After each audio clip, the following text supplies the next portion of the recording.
घुंघरू लागल कांवरिया ले ले आईबो तोरा गेरू कलर सरिया ले ले आईबो।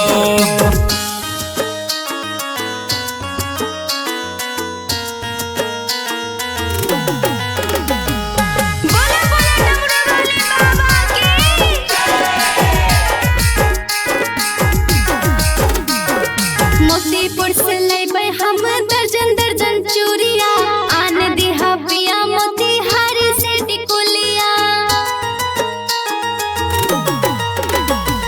मोतीपुर से लेबै हम दर्जन दर्जन चूड़िया आन दिहा पिया मोतीहारी से टिकुलिया। जब तोई जइबो पिया छापरा बाजरिया ले ले आई हो।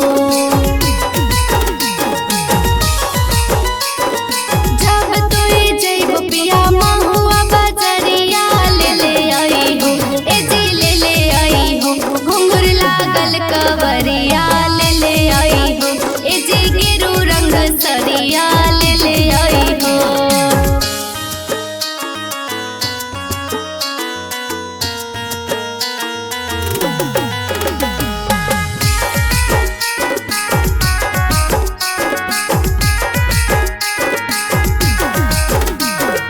बक्सर से लीहो धनी दर्जन दर्जन चूड़िया लखनऊ से आन देबो सती हो टिकुलिया।